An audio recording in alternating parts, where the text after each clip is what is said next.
porté par le gouvernement du Cameroun, mais qui est au service des pays enclavés du Tchad et de la RCA, mais aussi des pays voisins comme le Gabon ou le Congo.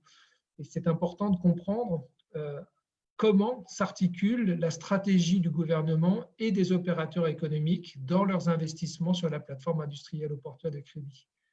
Dernier élément qui est absolument fondamental à bien expliquer aussi aujourd'hui, c'est que le continent africain souffre d'un déficit de commerce intra-Afrique, pour moult raisons dont on va parler évidemment avec Patrice Yanto notamment. Cette problématique de l'intégration régionale, de la fluidité, de la facilitation des échanges entre les pays africains constitue à mon avis une extraordinaire opportunité de croissance pour la plateforme industrielle portuaire de Kribi et nous allons vous expliquer pourquoi. Quels sont les facteurs d'attractivité, les facteurs de compétitivité qui vont faire de Kribi un port absolument hors norme, je dirais, sur la côte de l'Afrique du Centre.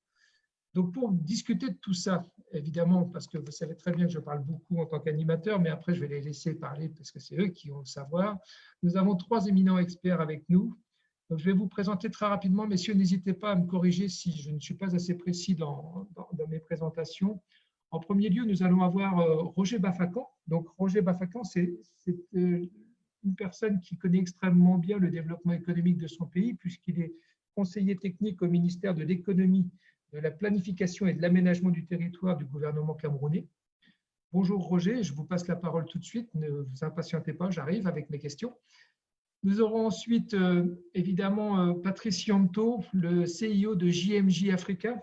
Alors j'aime beaucoup aller sur le site internet de JMJ Africa puisque c'est la solution qui vient de l'Afrique en matière de conseils, notamment sur l'accompagnement au niveau du développement des affaires au Cameroun, mais pas simplement au Cameroun. Patrice nous en dira plus à travers son expertise. Et je retrouve un ami, une des personnalités les plus qualifiées que je connaisse sur le continent et notamment au Cameroun, Michael Mama, qui est, alors Michael, je ne veux pas me tromper, directeur de l'exploitation du port autonome de Kribi, ancien du port d'Anvers, une connaissance fine des rouages de l'économie et du développement industriel au portuaire. Et donc, Michael rentrera dans le détail aussi de la stratégie de l'autorité portuaire pour pouvoir attirer, fidéliser et développer des valeurs ajoutées sur le territoire camerounais. Voilà, donc j'espère que vous êtes tous connectés. Je vois que les participants arrivent au fur et à mesure sur la plateforme. Donc, je vais tout de suite passer la parole à M. Roger Bafakan en vous posant tout de suite une première question qui est une question un peu générale. Vis-à-vis du gouvernement, du point de vue du ministère que vous représentez aujourd'hui, pourquoi la zone industrielle au portuaire de Kribi, telle qu'on la connaît aujourd'hui, constitue-t-elle un levier de croissance économique locale, régionale et je dirais même sous-continentale?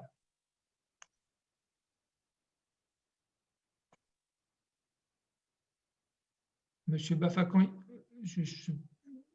on appuie sur le bouton du micro, je ne sais pas, je ne vous vois pas en plus. Donc,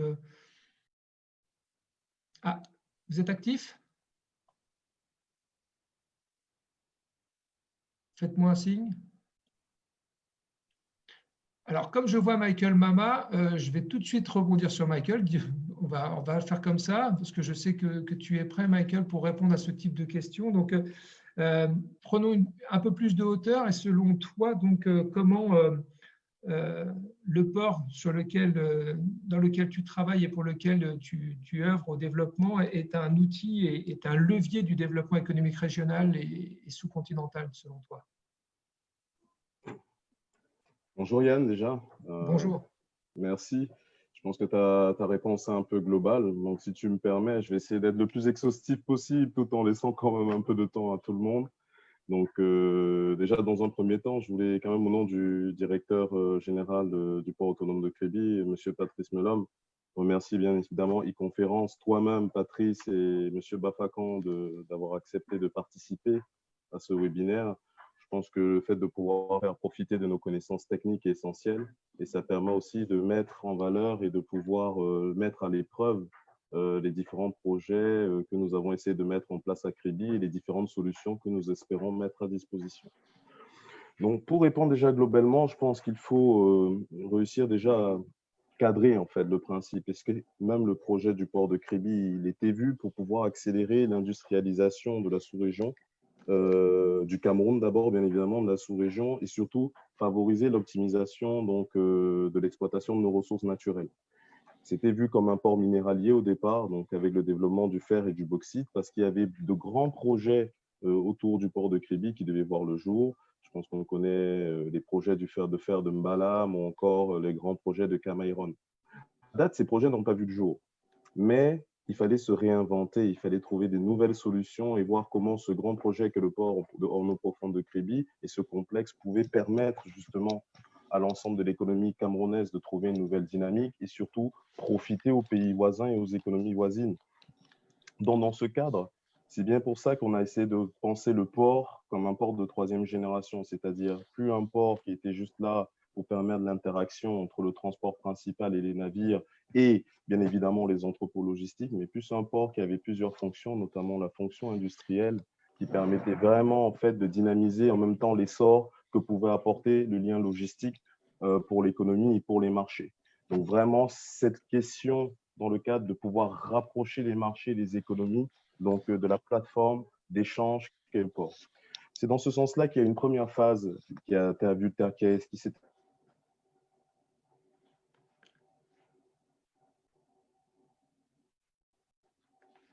J'ai un souci technique. Michael, t'es coupé. OK.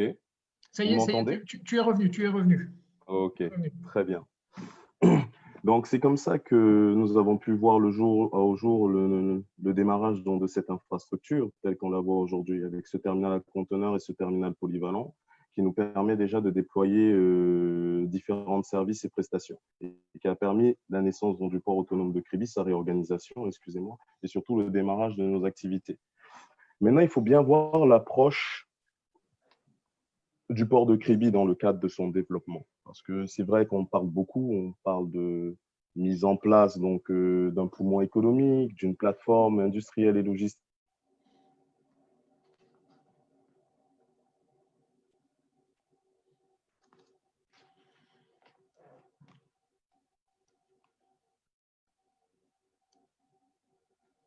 J'espère que ça va revenir. Michael va commencer à être frustré parce qu'à chaque fois qu'il fait des belles phrases, on le coupe. Donc voilà. Est-ce que ça revient? Je vais me permettre tout de suite peut-être de rebondir sur M. Bafakan que je vois tout de suite à l'écran. M. Bafakan, vous m'entendez? Allez-y, appuyez sur votre micro que je vois désactivé. Monsieur Bafakan, bon.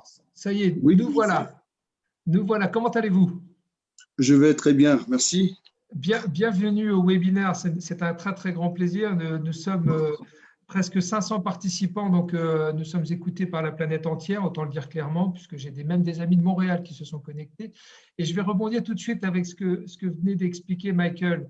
Le port de Kribi, à l'origine, c'était un port d'extraction minéralier, fer, bauxite, qui s'est transformé, qui s'est quasiment réinventé en marchand pour devenir un port polyvalent et conteneurisé. Vous, qui êtes au ministère de l'économie et de la planification, comment, vu du point de vue du gouvernement, on a pensé le développement industriel au portuaire de Kribi? Comment vous interprétez, enfin, vous avez pensé développer une telle infrastructure sur la façade côtière au sud de Douala comme un levier de développement économique régional? Je vous laisse la parole, M. Bafakan. Oui, merci pour cette opportunité que vous nous donnez de communiquer sur le développement du port de Kribi. Effectivement, à la suite de M. Mama, je dirais que le port, c'est une infrastructure d'ouverture au monde. Et le port de Kribi en particulier, si vous regardez la carte de l'Afrique centrale, vous verrez qu'il se situe vraiment aux confins du golfe de Guinée, dont un positionnement naturel qui lui confère beaucoup d'atouts, des atouts qui le mettent en connexion avec un certain nombre de pays, non seulement ceux qui ont la façade maritime, mais pour des raisons que vous connaissez très bien, qui ne peuvent pas avoir le même tirant d'eau que celui que l'on a à Kribi, mais également des pays de l'Interland, tels que la RCA, le Tchad et la partie nord du Congo, vous voyez, qui seraient connectés à ce port pour les différents trafics à l'import comme à l'export. Alors, comme vous l'avez dit, l'une des caractéristiques de la résilience et de la bonne performance de l'économie camerounaise, avec les différents facteurs de crise qu'on a enregistrés, c'est la diversification de l'économie. Donc, un port qui, à l'origine, était, n'est-ce pas, axé pour être focalisé sur le minerai, mais qui aujourd'hui a de la valeur ajoutée sur le trafic containerisé et sur le trafic des autres marchandises. Donc, ce qui en fait également un port très polyvalent, constituant ainsi un levier de compétitivité pour cette importante infrastructure. Merci beaucoup, M. Bafakan. Pourriez-vous nous donner, j'espère que je ne vous piège pas avec une telle question, mais des ordres de valeur en termes d'investissement? Quels sont les investissements de l'État régalien et des autorités publiques sur les infrastructures, sur les équipements qui ont été réalisés dans la zone industrielle au portuaire de Kribi? Je crois que M. Mama pourra mieux me compléter, mais au niveau du port en lui-même, le coût de cette infrastructure, de l'aménagement de cette infrastructure se situe autour de un peu plus de 400 milliards de francs CFA. Vous pourriez faire la conversion en euros ou en dollars. Et nous avons différents types d'aménagements tout autour. Il y a les aménagements en termes de construction du premier tronçon, l'autoroute Kribi-Lolabé, connexion sur le port, à plus de 40 milliards.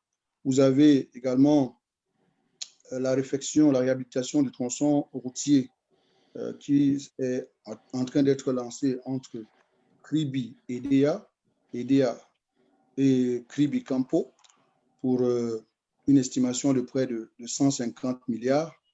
Et avec bien d'autres aménagements, je pense ici à l'aménagement en eau dans la zone du port, actuellement en cours,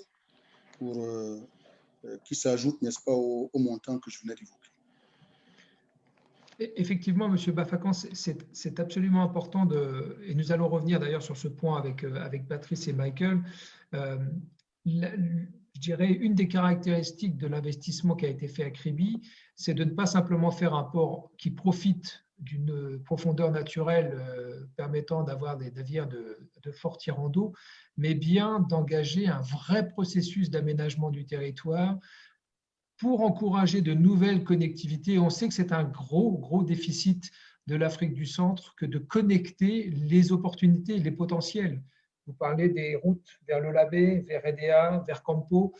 Et on en est où aujourd'hui, M. Bafakan? Est-ce que tout ça est déjà complété, en cours de complétion? Est-ce qu'on a encore du chemin à faire pour pouvoir enfin connecter correctement et mailler correctement tout un territoire pour donner toute sa valeur à la plateforme industrielle au portuaire de Kribi? La vérité, la connexion, elle est encore un peu à un stade où il y a du chemin à faire, parce qu'en réalité, pour optimiser cette infrastructure, je crois qu'il y a un niveau de connectivité qui reste à satisfaire. La viabilité du port passe par un certain type de route, notamment les routes de profil autoroutier. Et je pense que de ce point de vue, l'autoroute Edea, Kribi, Lolabé, même si le tronçon Lolabé, Edea est en voie de finition, le tronçon Edea, Kribi reste à construire. Si des initiatives ont été prises, sont en cours dans ce sens. Alors, la connectivité aux pays voisins, elle se fait progressivement via la route Lolabé-Campo. On aura une connectivité à la Guinée équatoriale. Il y a la route déjà dont les travaux sont en voie de lancement entre Kribi et Bolova, qui permettrait donc une connexion avec le nord du Congo et évidemment une partie du Gabon. La connectivité avec la RCA, elle est établie. Bon, même si elle sera notamment un peu plus fluidifiée lorsqu'on aura une meilleure circulation entre Kribi, Lolabé et Edea, de même que pour le Tchad. Donc, je pense que, comme je l'ai dit au début de mon propos, par rapport à cette question, la connectivité a déjà enregistré des progrès. mais il y a encore du chemin à faire là-dessus. C'est un point absolument essentiel parce que finalement, c'est, je dirais, presque un prérequis. J'ai la chance de travailler avec des gens du secteur forestier qui, effectivement, attendent avec impatience une meilleure connectivité avec Bolova pour justement engager des investissements de transformation, de deuxième, troisième transformation sur les produits du bois directement dans la plateforme industrielle au portuaire de Créby, afin justement d'évacuer des marchandises à haute valeur ajoutée qui seront encore plus à haute valeur ajoutée grâce aux efforts industriels réalisés, industriels et manufacturiers d'ailleurs, réalisés sur la plateforme de Créby. Je suis tout à fait d'accord avec vous. La connectivité, elle n'est pas totalement nulle, mais c'est vrai qu'elle reste à parfaire. Elle reste vraiment, il y a du chemin à faire sur certains tronçons, notamment celui que vous évoquez. Je dis, les travaux sont en voie de démarrage entre Kribi et Bolova. Et plus avancés d'ailleurs que ceux du tronçon Kribi-Campo. Par contre, il y a quand même une voie passante existante déjà entre Kribi et EDA.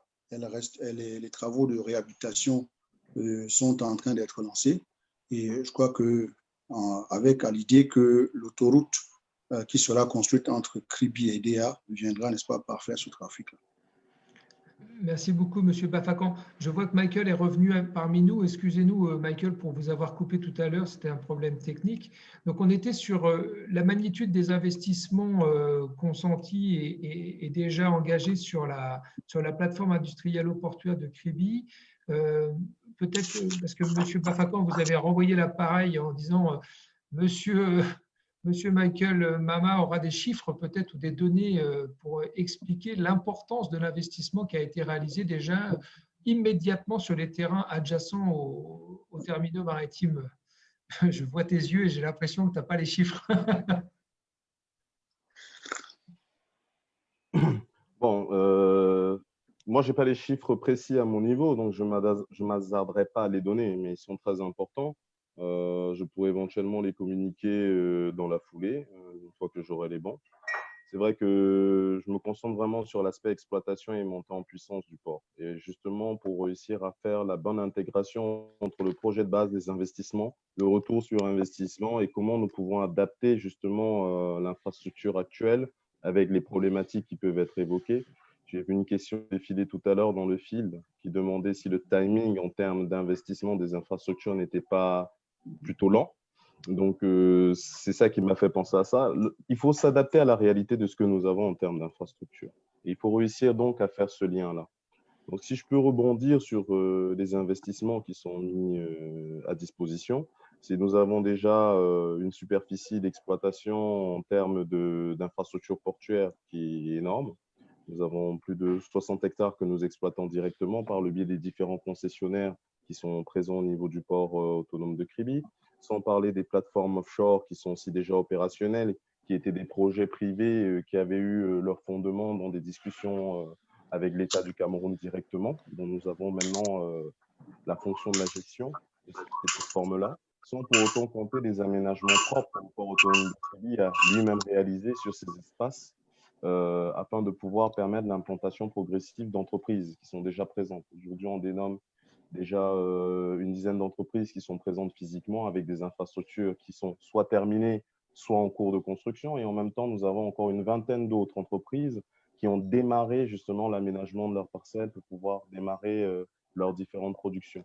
À cela, il faut bien comprendre que le projet du port autonome de Kribi, en effet, est très lourd de sens, sans pour autant entrer dans les chiffres, vu que je n'ai pas les chiffres précis et je ne voudrais pas m'hasarder dans ce webinaire à donner des chiffres inexacts. Il faut comprendre qu'au-delà de la construction de la plateforme, il y a eu la construction des réseaux, notamment déjà les routes d'accès, l'eau, l'électricité, la fibre optique. Entre la ville de Kribi et le port, il y a 35 km de distance. Donc, on peut déjà imaginer ce que c'est qu'en termes de coût d'investissement, sachant que c'est un port en eau profonde, donc construit en allant vers la mer, donc avec le remblai nécessaire pour pouvoir continuer d'avancer l'infrastructure vers l'eau, plus le projet d'autoroute déjà qui relie la ville de Kribi au port, qui est très important. Donc, les investissements, en effet, ils sont lourds. Et notre rôle au niveau de l'exploitation du port autonome de Kribi, c'est de rendre cette infrastructure viable. Donc là, je peux apporter des chiffres qui sont très précis et qui peuvent permettre à l'ensemble des participants de mieux appréhender ce qui a déjà été fait à Kribi. Nous avons démarré les activités en 2018. Entre 2018 et 2019, nous sommes passés de 176 escales navires à 214 escales navires, soit déjà une très bonne augmentation de 180% de notre trafic. Ensuite, excusez-moi, en fait, sur la même période, c'est plutôt ça que je voulais dire, sur la même période janvier-août, si je compare aux années précédentes, en 2018, nous étions à 176 navires sur la moitié de l'année. En 2019, nous étions à 214 navires sur la même moitié de l'année. Donc, une augmentation pratiquement de 190%. Et là, en 2020, malgré la crise du Covid, nous sommes à 292 escales. Donc, nous avons encore eu une augmentation de 136%, 36% supplémentaires. C'est pour vous dire tous les efforts qui sont faits actuellement pour que nous puissions augmenter. Le port de Kribi, c'est déjà, à date, entre janvier et août, 56 millions de tonnes de marchandises traitées, avec bien évidemment une part très importante pour le oil and gas, qui est notre premier fournisseur en termes de marchandises domestiques. Mais au-delà de ça, il faut aussi prendre bien évidemment ce fameux trafic de transbordement. Vous l'avez dit en préambule, Yann, le port de Kribi n'est pas un port de transbordement comme les autres. En vérité, nous avons déjà étalé tous les sujets qui nous permettent de voir en gros le grand développement économique que nous souhaitions faire. Certes, il n'y a pas encore la connectivité nécessaire pour permettre de dynamiser le développement terrestre, mais nous avons déjà le nécessaire pour pouvoir dynamiser le développement côtier et les échanges intra-africains. Pour une simple et bonne raison, là, il s'agit simplement de législation. Parce que par l'approche des zones économiques, par l'approche de la mise en douane des différents espaces, notamment liés au développement des entreprises, nous avons la possibilité d'avoir différents types de trafics, notamment les trafics de transformation qui sont importants. Le territoire camerounais, son espace industriel, n'est pas que pour transformer les ressources naturelles du Cameroun qui vont aller à l'exportation. Elles peuvent aussi être là pour faire du perfectionnement et transformer pour les autres pays africains. Parce que nous avons déjà un espace qui peut être fourni en électricité, fourni en eau, fourni en gaz, fourni en matières premières en sourcing par le biais de l'importation pour la transformation et la réexportation. Ça, c'est déjà un premier schéma qui permet de voir des voies de développement intra-africains. Il faut maximiser les échanges entre nous. La mise en place du cabotage maritime est très importante pour lier le port de Kribi à ses confrères africains, avec des taux de fret qui sont plus intéressants parce que justement le port de Kribi est un port d'éclatement. Donc, dans le cadre des travaux que le port de Kribi réalise, il est important aussi d'avoir cette vision-là en termes de hub de transformation. Ensuite, le domaine du port de Kribi est aussi fait pour optimiser les industries de base qui sont déjà là. Parce qu'on parle beaucoup de transformation, mais la problématique africaine était aussi une problématique énergétique. Il y a plusieurs barrages qui ont été mis en place dans le cadre des investissements. Monsieur Bafakan pourrait très bien en parler. Ces grands projets énergétiques sont là pour soutenir l'industrialisation du pays. Ça, c'est très important.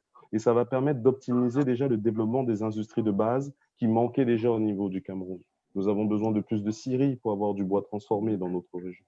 Nous avons aussi besoin d'avoir beaucoup plus de traitements de pondéreux, notamment charbon, etc. Maintenant, nous aurons donc cette possibilité-là parce que le point de pacification du développement économique peut être fait sur ces zones, qui est la zone industrielle portuaire de Kribi. Parce qu'elle favorise le sourcing, elle favorise justement le traitement logistique, elle favorise aussi le traitement les traitements en termes de temps, paiement, etc. Il y a aussi une autre mission qui est essentielle dans le grand axe qui a été choisi dans le port de Kribi, c'est le 100% dématérialisation, qui est un gain énorme dans le cadre des processus de production et dans le cadre des processus logistiques pour l'ensemble des entreprises qui souhaitent venir s'implanter. C'est vraiment des axes clés, si tu veux bien, Yann, qui permettent de mettre en valeur non seulement le coût de l'investissement et comment le port autonome de Kribi a été pensé, le port de Kribi, excusez-moi, a été pensé, et en plus de voir quelle est la valeur ajoutée en termes de prestations nous pouvons mettre en place sur cette plateforme et qui permet de mettre en exergue le cadre de développement de cette plateforme vis-à-vis des autres espaces économiques et des autres marchés africains. Parce que le développement peut aussi se faire par la côte en attendant bien évidemment que nous puissions améliorer et optimiser le développement interland par la connectivité terrestre. Michael, c'est absolument parfait tout ce que tu nous dis. En tout cas, moi, ça résonne énormément sur ces développements qui sont quand même des très belles success stories comme celui de Tangemed qui a réussi à transformer une position géostratégique majeure en un hub de transformation. J'aime beaucoup cette logique de hub de transformation. Et ça me rappelle ce que disait Patrice Yanto pour préparer cette webconférence, c'est cette intégration régionale. économique, industriel, qui a besoin de la zone industrielle portuaire de Kribi pour pouvoir justement mettre tout ça finalement en musique. Et Patrice, je me permets de vous donner la parole. Vous êtes le président directeur général de JMJ Africa, qui est un cabinet de conseil international. Expliquez-nous pourquoi, selon vous, et à travers vos expertises et vos expériences, Kribi fait les choses autrement dans cette manière de rapprocher finalement les économies africaines les unes par rapport aux autres, en dépassant le seul cadre politique. C'est bien les grands accords commerciaux, c'est bien les grands accords de facilitation du commerce, mais là, on a une transformation radicale du paysage parce qu'on a les moyens de finalement, à Kribi, se connecter, transformer, industrialiser, réexporter. Est-ce que, Patrice, vous partagez ce point de vue? Est-ce que vous pourriez nous en dire un peu plus selon votre expertise, s'il vous plaît? Le micro. Le micro, Patrice. Oui. Voilà, c'est bon, ça y est. Voilà. Merci infiniment, Yann. Bonjour à tous les panélistes. Bonjour à tous qui nous écoutent. C'est une opportunité. Nous sommes très heureux de pouvoir s'exprimer sur le sujet parce que c'est une opportunité digne de sens dans le contexte où nous nous trouvons aujourd'hui. Je dirais d'entrée de jeu que cet investissement effectué, n'est-ce pas, à l'initiative du gouvernement camerounais, tombe à point. Tombe à point, c'est un acte visionnaire pour le développement de la sous-région, n'est-ce pas, Afrique centrale et même de l'Afrique. Visionnaire parce qu'aujourd'hui, les indicateurs sont convergents et confortent cette décision qui a été prise par la partie publique camerounaise, notamment sur l'opportunité de cet investissement. Donc, cela dit, l'État du Cameroun, je ne serai pas meilleur, je ne ferai pas meilleure explication que le conseiller technique, mais au moins il faut reconnaître qu'en faisant cet investissement, l'État du Cameroun a compris qu'il devait avoir sur le marché africain, n'est-ce pas, notamment au niveau de l'Afrique centrale, le continent en général, une explosion démographique, une augmentation, n'est-ce pas, des trafics en termes de marchandises, et que les opérations de change et que l'avenir de l'économie et de l'industrialisation mondiale se trouve plutôt en Afrique. Donc, cela dit, il y a 4 canaux par lesquels, n'est-ce pas, le transport des marchandises s'opère. Les tout premiers canaux, c'est le canal maritime, terrestre, aérien et ferroviaire. Donc, la partie maritime représente 80% du volume mondial. 80% du volume mondial du commerce des marchandises transite par voie maritime, d'où la nécessité de se doter, n'est-ce pas, d'infrastructures pour faciliter les échanges et les transports de marchandises. Et donc, le port est cette terre d'accueil-là. Pour parler particulièrement, n'est-ce pas, des perspectives qui sont celles qui sont soutenues statistiquement, n'est-ce pas, au niveau du continent africain, il faut rappeler qu'aujourd'hui, selon McKinsey, d'ici 2025, la consommation représentera 5 600 milliards, n'est-ce pas, de dollars de dépenses, le marché de consommation. Et ça, c'est sur le continent africain, lesquelles dépenses seront faites par des ménages et par des entreprises. Donc, c'est un indicateur fort avec une démographie qui, aujourd'hui, sur le continent africain, c'est 1,2 milliard d'habitants, devant doubler d'ici 2050 avec une population active qui est la plus jeune du monde, selon les estimations, n'est-ce pas, de la Banque mondiale sur d'ici 2027. Donc, cela dit, l'Afrique a 30 millions de kilomètres, soit 3 fois la superficie, n'est-ce pas, de l'Europe, avec un énorme potentiel agricole. Pourquoi on évoque le potentiel agricole? Parce que 25% des terres, n'est-ce pas, africaines non cultivées sont les terres arabes africaines sont non cultivées.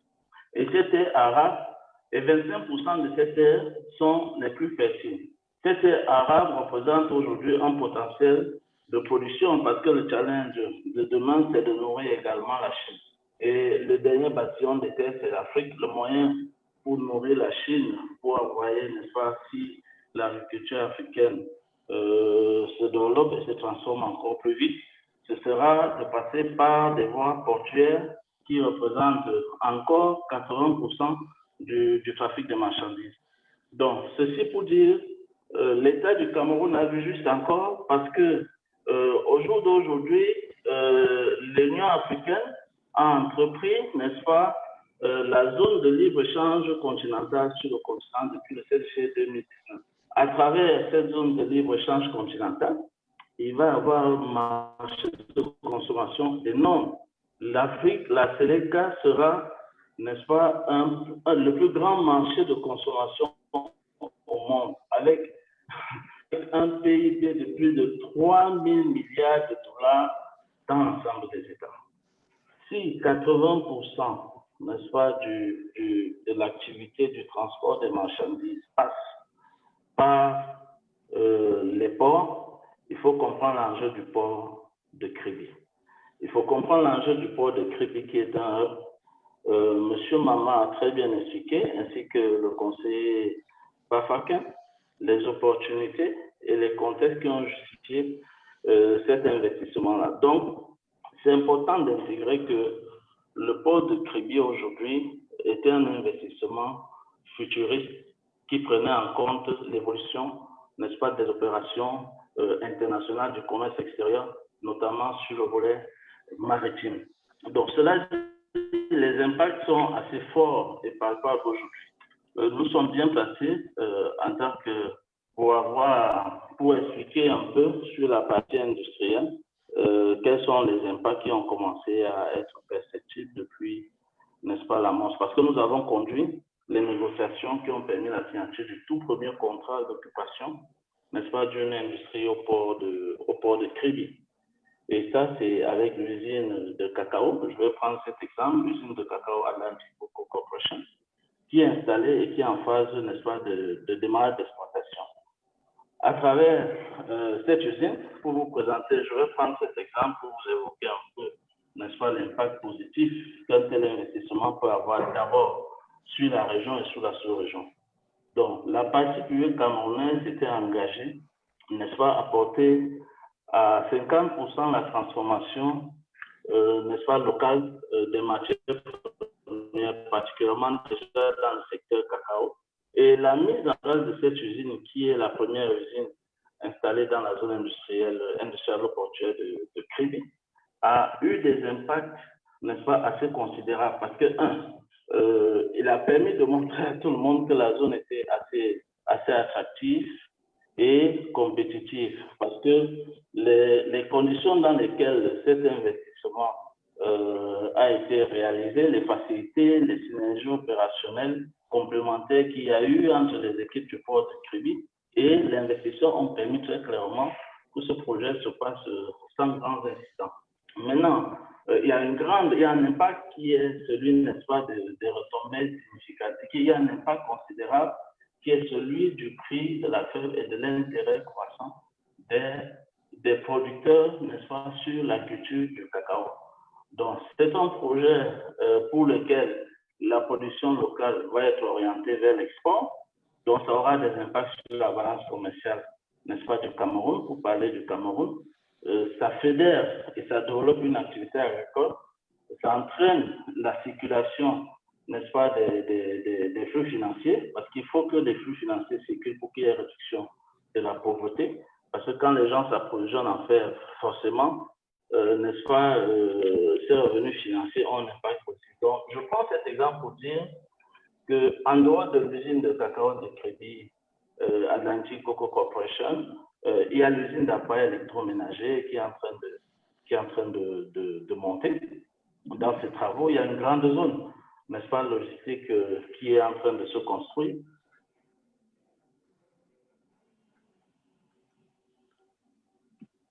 Patrice, on vous a perdu. Patrice? Ah, hélas, on vous a perdu, Patrice. Bon. Ça y est, excusez-moi, on vous avait perdu juste. On vous avait perdu au moment où vous nous expliquiez qu'en plus du cacao, on était dans une installation d'une usine d'électroménager. Oui, on vous entend, Patrice, on vous entend. Allez-y, je vous en prie.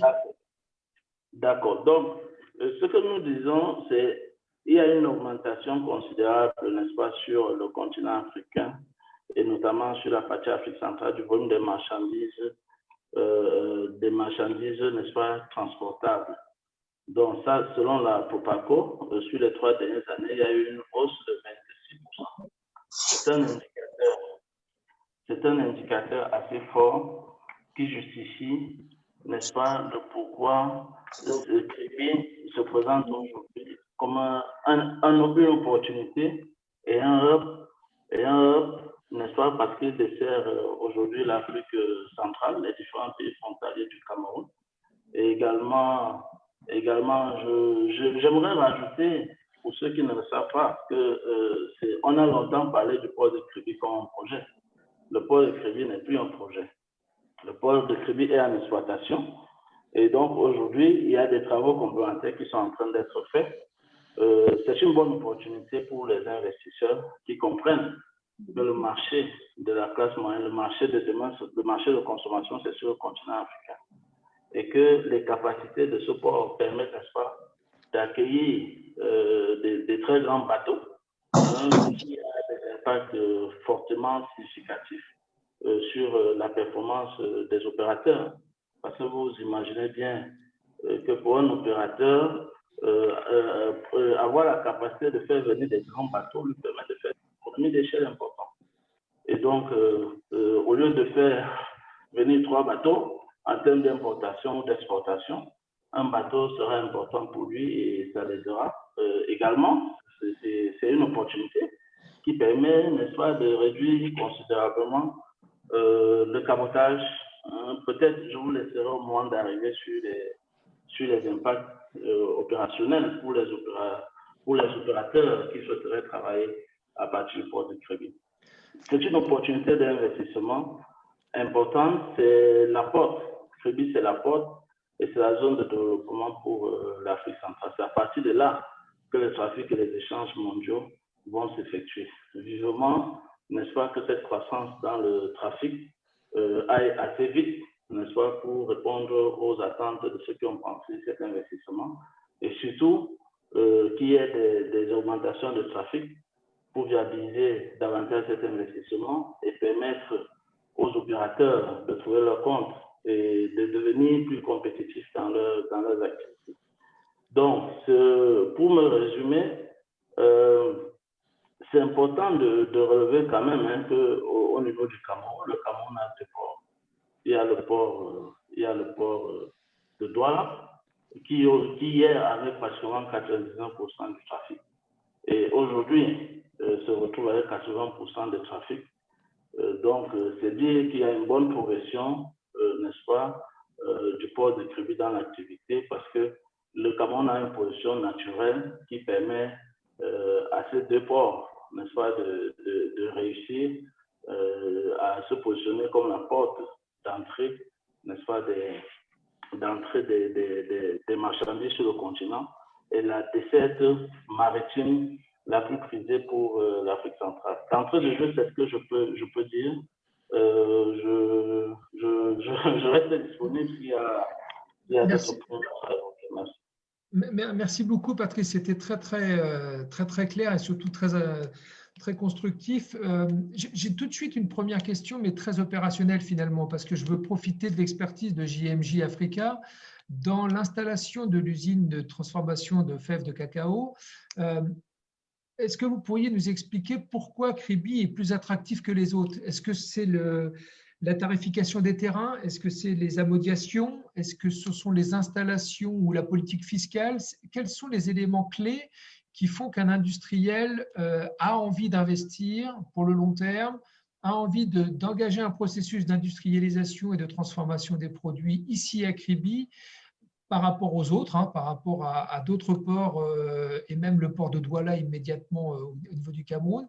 Selon vous, Patrice, quels sont les éléments clés qui vont faire la différence à Kribi, notamment en termes de tarifs et notamment peut-être en termes de fiscalité? Je ne sais pas si JMJ Africa a travaillé sur ces dossiers, mais ce serait important de comprendre quelle est je dirais, la démarcation qualitative qui fait de Kribi une plateforme industrielle du futur. Bon, merci beaucoup.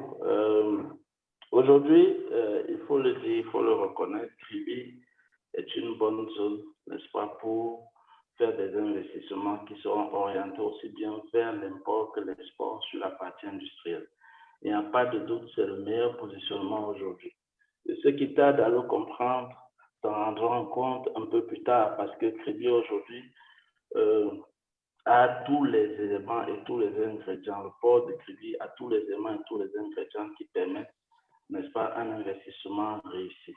Premièrement, c'est une zone sécurisée, parce que quand on parle d'une zone portuaire, le port, ce n'est pas que la partie port, il y a la zone portuaire, la zone logistique. Il y a une très grande zone, M. Mama pourra expliquer, qui permet l'installation des industries et avec des niveaux d'énergie qui restent satisfaisants et qui sont en train d'être renforcés, comme M. Mama l'a dit. Donc, il y a beaucoup d'atouts. Il y a beaucoup d'atouts. Je préfère commencer par les atouts et je vous dirai les points difficiles aussi. Voilà, parce qu'il y a beaucoup d'atouts au niveau du port. Si vous prenez une usine comme l'usine de cacao, c'est clair que pour une usine dont plus de 80% de l'activité est destinée à l'exportation, c'est important de maîtriser les coûts logistiques et d'être un peu plus proche à la fois, n'est-ce pas, de l'export, parce que c'est une première transformation qui va être faite dans cette usine. Et il faut être proche de l'export pour réduire les coûts logistiques et pour garantir les problématiques de conservation de produits à une température donnée. Donc, il faut éviter des trafics dans des conditions, les transports dans des conditions qui ne sont pas les meilleures, parce qu'il s'agit d'agroalimentaire, il y a des exigences et des standards par rapport à ça. Donc, il y a ce premier paramètre-là. Il faut également être proche, n'est-ce pas, des bassins de production. De manière naturelle, si vous voulez vous approvisionner, n'est-ce pas, en fait, en termes d'usine, vous avez besoin d'apprécier très objectivement où sont les bassins de production, où est-ce que vous obtiendrez la matière première. Bon, donc ça, c'est des paramètres d'investissement. Il y a le site, il y a les conditions d'occupation de site qui ont évolué aujourd'hui, qui étaient difficiles au départ, mais qui ont évolué et qui s'améliorent au quotidien. Donc, parce que l'équipe du port a très bien compris, n'est-ce pas, que ce n'est pas le foncier qui fait vivre un port, mais plutôt le trafic. Donc, nous saluons les efforts qu'ils ont engagés dans ce sens. À Crédit, comme je disais, le cadre, il est prévu, il est réservé, il a été pensé à l'avance pour l'installation des industries. Et donc, il est plus facile. Mais en termes de difficulté, le tout premier et le plus urgent, c'est la route. C'est la route parce que, comme M. Bafaken l'a annoncé tout à l'heure, l'accessibilité est déterminante. Il y a des efforts à faire pour l'achèvement de l'autoroute afin de permettre à des engins lourds qui viendront de pouvoir bien faire l'activité. Mais il y a un plan au niveau conceptuel, c'est réussi. Au niveau opérationnel, c'est en train de se mettre en œuvre et de s'améliorer. Il y a une orientation des engagements de performance et certification au niveau des équipes du port, où ils sont assez avancés. Donc, Crédit reste aujourd'hui la nouvelle zone industrielle, n'est-ce pas, du Cameroun. Maintenant, aujourd'hui encore, il faut le dire, je sais, le conseil technique ne me démentira pas, qu'il y a des négociations en cours avec la partie publique pour faire de cette zone une zone économique. Si ça aboutissait, ça augmenterait encore l'attractivité. Parce que vous savez, si on veut plus de trafic, il faut amener les entreprises et les industries à s'y installer et à faire du trafic. Et pour ce faire, il faut mettre des conditions attractives. Une zone économique a cet avantage-là de créer cette attractivité. Mais de manière naturelle, s'il faut comparer par rapport au port de Douala, pour ceux qui connaissent le Cameroun, ça saute aux yeux de tout le monde qu'aujourd'hui, la plupart des industries sont en train de converger vers LDA. Donc, elles sont en train d'aller vers Crédit. C'est la lecture que nous faisons quand on sortait de la ville. De plus en plus de nouvelles industries s'y installent et Crédit réfléchit à une longueur d'avance. Les équipes du directeur général du port ont une longueur d'avance sur la vision. Ils sont en train de l'implémenter. Il y a de l'espace aujourd'hui. Demain, on ne sait pas ce qu'il en sera. Donc, plusieurs industries sont en train de s'installer. Très peu de personnes le savent, ont démarré leur exploitation. Et le trafic, il est en train de monter.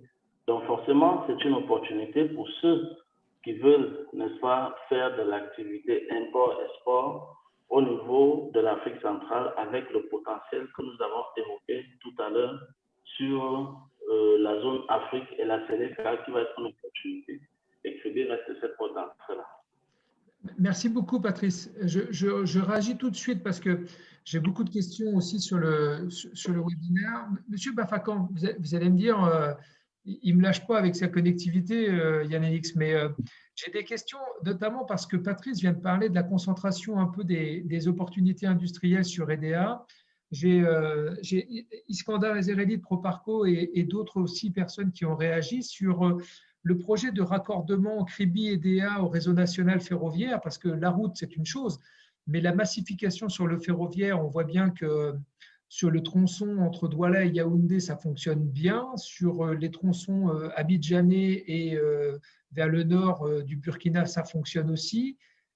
On en est où au niveau de la connectivité ferroviaire et des grands projets ferroviaires connectant la zone industrielle au portuaire de Kribi? Et je continue ma question avec le fameux port sec d'Obala. Est-il déjà connecté ou ne l'est-il pas? Et où sera-t-il bientôt connecté? Parce que les questions tournent aussi beaucoup sur le timing, finalement, le timing de la transformation industrielle et de l'opportunité de création de valeur sur la zone industrielle au portuaire de Kribi et ces fameuses facilitations de transport sur l'intérieur. Donc, je vous laisse la parole, M. Bafakan, et Michael, n'hésite pas surtout à rebondir et compléter ce que M. Bafakan va pouvoir nous apporter. Merci, je ne serai pas très long. Je dirais simplement que sur la connectivité ferroviaire, effectivement, des démarches sont en cours. Des démarches sont en cours. Il y avait une qui avait été engagée il y a environ 5 ans pour permettre aux partenaires chinois de lancer des études de faisabilité. Cela fait dans le cadre d'un mémorandum d'entente. Les études de faisabilité pour la réalisation du tronçon Kribi-EDA. Nous n'avons pas encore le bout de tunnel de faisabilité. Mais ce qu'il conviendrait de dire, c'est que le gouvernement, d'une manière générale, est en train de redimensionner, n'est-ce pas, ce volet-là, étant entendu que c'est un projet autoroute, chemin de fer. Le chemin de fer étant lié à la route. Et je crois que l'option qui a été prise est celle de réaliser ces travaux par le biais du partenariat public-privé. Et à l'heure actuelle, n'est-ce pas, des démarches ont été initiées en vue de la sélection du partenaire qui devra donc, n'est-ce pas, la sélection d'un partenaire qui devra accompagner le gouvernement dans la réalisation de cette infrastructure.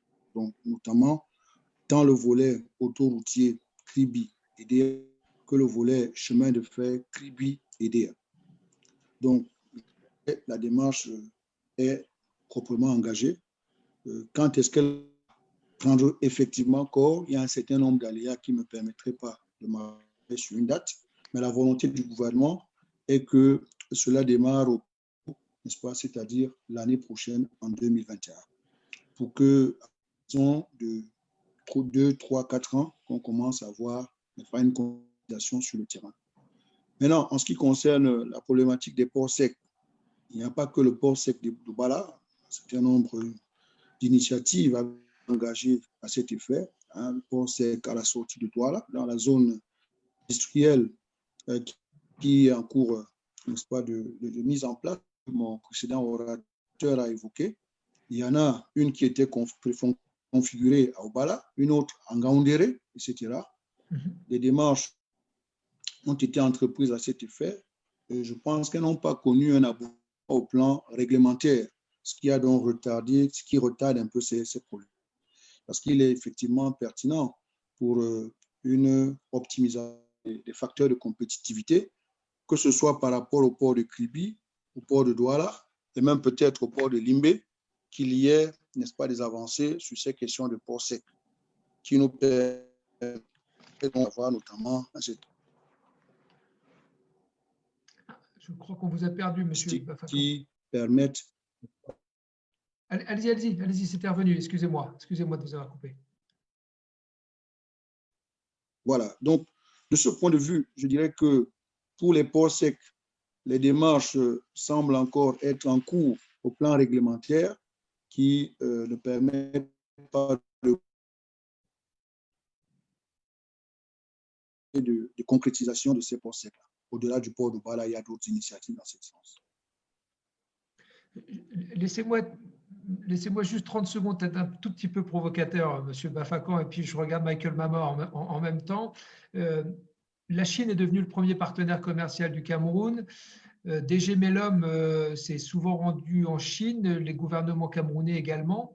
Est-ce que dans l'évolution, parce qu'on voit que Kribi 2017, on est déjà en 2020 et ça avance très très vite, et Patrice en a parlé rapidement, est-ce que d'une zone économique, on pourrait devenir une zone franche avec une défiscalisation ou une fiscalisation particulière à Kribi pour être encore plus attractive? Et comme Michael Mama avait aussi parlé de la digitalisation, est-ce que toute une architecture de dématérialisation permettrait de défiscaliser en anticipation et donc d'améliorer encore les procédures à Kribi demain pour le rendre encore plus compétitif? Est-ce que c'est dans les projets du gouvernement que de peut-être aller jusqu'au bout de la logique, comme celle de Tangemed ou de Djibouti, de créer vraiment une zone franche avec une fiscalité très favorable, notamment pour les partenaires économiques chinois?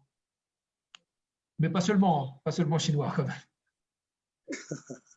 Ben, je dirais que, merci pour votre provocation.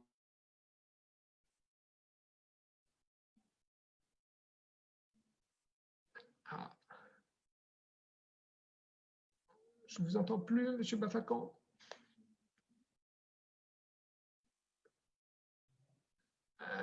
Michael, est-ce que tu peux reprendre juste le relais, s'il te plaît, le temps qu'on retrouve M. Bafakan depuis le ministère?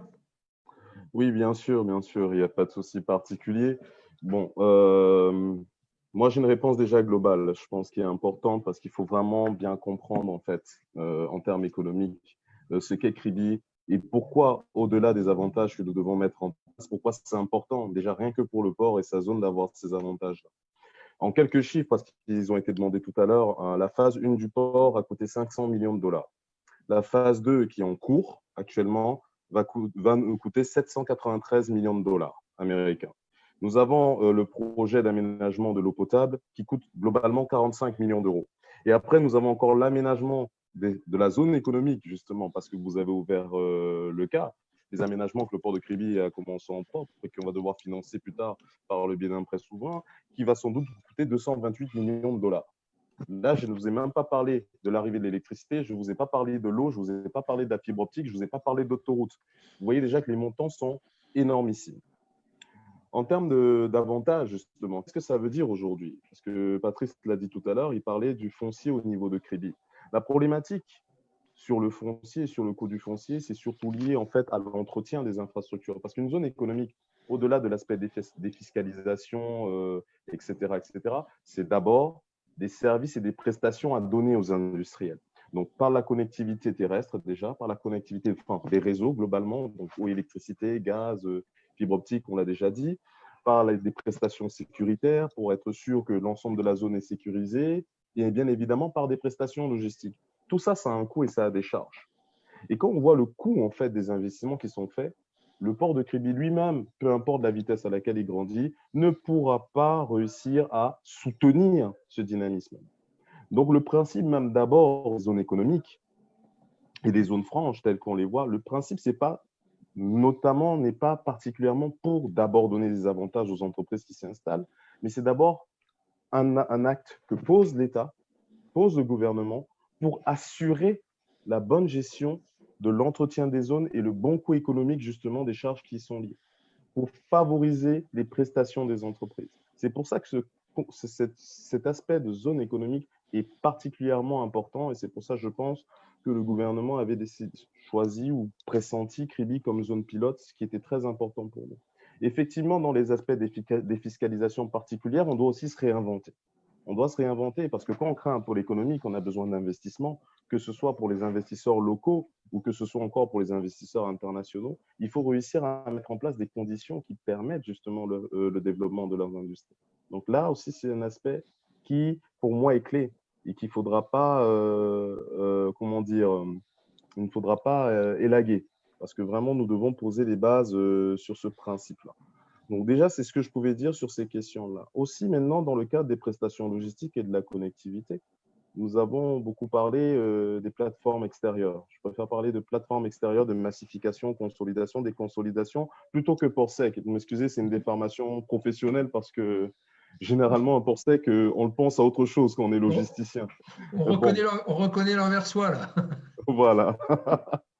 Ce qui est très important de savoir, c'est que dans le cadre du schéma logistique du port de Kribi, il y a 2 villes qui sont particulièrement intéressantes. Je pourrais même aller à 3 villes dans le cadre du développement de l'Afrique centrale. Il y a bien évidemment Edea, il y a Ebolova et il y a bien évidemment Gaoundéré. C'est des points qui sont très importants pour nous. Parce qu'il est aujourd'hui important qu'on voit les volumes que les opérateurs d'Afrique centrale, notamment les opérateurs économiques locaux, parce que les multinationales, c'est un autre cas particulier. On va dire que c'est les premiers pourvoyeurs en termes de fret massifié. Mais pour les locaux, nous sommes sur des volumes beaucoup plus bas. Ces plateformes, en fait, elles sont faites pour eux.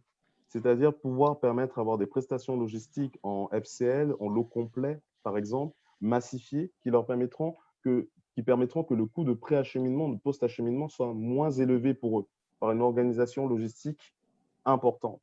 Mais il ne faut pas simplement voir le développement juste sur l'aspect infrastructurel. L'aspect réglementaire aussi est très important. Il faut une évolution réglementaire de l'aspect transport, logistique, notamment portuaire aussi, au niveau de nos pays, pour qu'ils soient en harmonie avec les travaux que font, par exemple, le ministère de l'économie actuellement au Cameroun depuis un certain nombre d'années, notamment sur la loi sur les zones économiques. Il faut réussir à mettre tout ça en harmonie. Si ce travail d'harmonisation et de mise en cohérence n'est pas fait, malheureusement, nous pourrons avoir, on va dire, des externalités négatives sur ce qui est en train d'être fait, parce que ça ne permettra pas de profiter à l'ensemble des marchés, profiter à l'ensemble des économies. Parce qu'aujourd'hui, il faut bien comprendre que le port de Kribi, son avènement, ne permet pas au Cameroun, au premier degré, d'avoir plus de trafic. Non. Parce que les ports camerounais, en fait, se partagent le même marché. Aujourd'hui, le marché des ports camerounais, c'est le Cameroun, plus la RCA, plus le Tchad. Parce que malheureusement, on manque de connectivité vers le Nigeria. Malheureusement, on manque de connectivité vers le Sud Congo, le Gabon et la Guinée équatoriale. Donc, notre marché n'est pas plus grand. On offre juste plus de solutions avec le port de Kribi. Voilà pourquoi, quand le fret au niveau du port de Kribi sur le court terme va augmenter, le fret au niveau du port de Douala va baisser. Mais globalement, au niveau camerounais, on ne va pas non plus voir l'augmentation des volumes. C'est pour cela qu'on parle beaucoup de l'aspect industriel, parce qu'il est nécessaire de créer un nouveau marché et de toucher de nouveaux marchés. D'où le développement via les codes par les actes de perfectionnement sur le domaine logistique et industriel du port de Kribi, d'une part, avec l'implantation d'entreprises nouvelles et d'industries nouvelles au niveau de cette même zone d'activité pour pouvoir créer un nouveau marché et faire augmenter les volumes produits au Cameroun. C'est ça, en fait, l'axe principal. L'avènement d'un port n'augmente pas le trafic. Il augmente des capacités de traitement, mais il n'augmente pas le trafic et les volumes. D'où l'intérêt, en fait, d'avoir cette notion-là globalisée de complexe tel qu'on le voit aujourd'hui. Tous ces actes, ni les uns avec les autres investissements qui doivent être faits, nous permettront le développement économique du pays et de la sous-région entre elles. Donc, il faut vraiment une synergie entre nous. C'est pour ça qu'on a longtemps parlé aussi, et c'est quelque chose qui, chez les portuaires d'Afrique centrale et du Golfe de Guinée, doit vraiment être intégré. C'est pour ça qu'on parle de ces ports de 4e génération avec ces ports réseau. Ces ports qui ont leur développement sur la terre, comme l'a fait par exemple Marseille, qui peut maintenant penser à s'étendre jusqu'à Barcelone. C'est ce que peu de gens savent. On parle du grand port maritime du Havre, par exemple, ou encore. Il faut que les ports puissent avoir une synergie entre eux. Aujourd'hui, il y a un débat au Cameroun sur la complémentarité des ports. Mais cette complémentarité des ports, cette spécialisation, ces ports réseaux tels qu'on le pense au Cameroun, doit être plus large. Aujourd'hui, on doit pouvoir, port de Kribi, port autonome de Douala, parler avec le port de Pointe-Noire, parler avec le port de Wendo. Pourquoi? Parce qu'au fond, c'est nous qui allons réussir à dynamiser cette augmentation du trafic et surtout réussir à mettre en convergence l'harmonisation et la cohérence de nos réglementations et de nos processus pour favoriser le développement du commerce à l'intérieur de nos territoires. Donc ça, c'est vraiment le complément que je souhaitais apporter par rapport à toutes ces questions pour mettre en avant le niveau d'investissement qui est important, le fait effectivement qu'on puisse avoir des manques au niveau structurel, mais c'est des aspects de court terme qui ne peuvent pas empêcher pour l'instant le traitement des marchandises tel qu'on l'a fait de façon traditionnelle dans nos pays, avec de meilleures qualités de prestations et de services. Et dans le moyen long terme, surtout, mettre en avant les différents processus qui vont nous permettre de faire grandir les marchés, parce que c'est ça le plus important, que les marchés grandissent, plutôt que d'augmenter les capacités structurelles de traitement des marchandises, alors que nous avons encore des marchés à développer. Merci beaucoup, Michael. Ça répond à beaucoup de questions sur le fait que nous parlions essentiellement de la connectivité terrestre et intérieure avec des marchés comme le Tchad, la RCA ou le Nord Congo. Et il y avait plusieurs questions qui disaient, mais vous avez un Nigeria à 200 millions juste au nord, vous avez un immense RDC desservi essentiellement par Pointe-Noire au sud, mais je pense qu'il n'y a pas besoin d'aller plus loin dans la démonstration, tu l'as parfaitement expliqué. Aujourd'hui, la connectivité terrestre est essentielle pour le développement industriel de la zone industrielle au portuaire de Kribi, mais aussi de gagner l'avant-pays, ce qui se passe du côté maritime avec des meilleures connectivités, avec du feeder, du cabotage sous-régional, avec des tarifications adaptées aussi. Le problème aujourd'hui, c'est qu'un navire de petite taille entre Lagos et Kribi coûte très très cher aujourd'hui, ramené à la tonne ou au conteneur transporté. Et donc finalement la fluidité a le frein du surcoût finalement de la manutention et des différents coûts qui ne sont pas nécessairement imputables directement aux autorités portuaires, mais bien à une organisation de transport qui est à repenser à l'échelle régionale. Et je crois qu'effectivement, comme tu l'as dit, Kribi est aussi un moteur pour un changement, mais véritablement structurel de l'organisation de transport sous-régionale. On a retrouvé M. Bafakan par rapport à ma petite provocation chinoise et à ma défiscalisation. Je reviens vers toi, Michael, hein, mais je voulais juste m'assurer que M. Bafakan puisse me répondre sur la manière dont peut-être le gouvernement pensait à l'étape d'après pour pouvoir fiscalement, économiquement, financièrement, être encore plus attractif sur la zone industrielle au portuaire. Monsieur Bafakan, vous avez la parole. Merci de me la repasser. Désolé pour les problèmes de connexion. Mais je voulais effectivement mettre l'emphase sur un certain nombre d'incitations que le régime ou le gouvernement envisage, n'est-ce pas, autour du port de Kribi, n'est-ce pas, pour permettre, n'est-ce pas, sa montée en activité et en attractivité, passe par l'érection de cette zone logistique en zone économique spéciale. Effectivement, sous cet angle-là, il y a un certain nombre de facilités d'abord administratives, n'est-ce pas, pour le mouvement, le travail. Tout à l'heure, vous avez évoqué, par exemple, des aspects liés à la matérialisation. À l'heure actuelle, toutes les procédures à l'intérieur du port sont dématérialisées. Effectivement, il est envisagé qu'il y ait un optimum autour du port, dans la zone. À côté de ces facilités même en termes d'installation des entreprises. L'installation se ferait dans le cadre de la zone spéciale par le biais d'un guichet unique avec très court, n'est-ce pas, pour le traitement des installations des entreprises. Et celle-ci aurait, n'est-ce pas, un dispositif plus approprié, plus adapté pour répondre à leurs diverses demandes en termes de facilité, en termes d'outils, n'est-ce pas, qui leur permettent de être pleinement en production. J'entends par là, n'est-ce pas, les différents réseaux. Vous avez évoqué tout à l'heure la connexion au réseau informatique. Je pense à l'installation, à la connexion.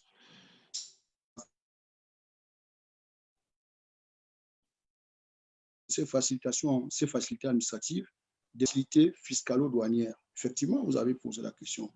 Mais contrairement à M. Mama, même si, effectivement, il faut que les différents ports aient une certaine collaboration, aient une certaine convergence, il vient que quand vous faites une comparative, et là je rebondis sur la question que vous avez posée tout à l'heure, M. Yanto, quand vous faites une comparative, n'est-ce pas, des plateformes de la région et même de la zone Afrique, vous verrez que si la zone de Kribi était érigée en zone économique, les facilités qui lui seraient accordées seraient plus avantageuses que celles que l'on observe dans un certain nombre de pays de la zone. de la zone continentale, de la côte ouest africaine et peut-être la côte méridionale, dans des pays, n'est-ce pas, de niveau comparable. Et en termes également de facilité douanière, évidemment, vous avez évoqué l'aspect zone industrielle. Sous ces aspects des opérations d'import et à l'exportation, effectivement, les exonérations qui sont envisageables avec, n'est-ce pas, l'érection de la zone des Cribis en zone économique spéciale sont vraiment comparables à celles qu'on peut retrouver dans des pays qui ont déjà une compétitivité ancienne, hein, telle que l'île Maurice en Afrique.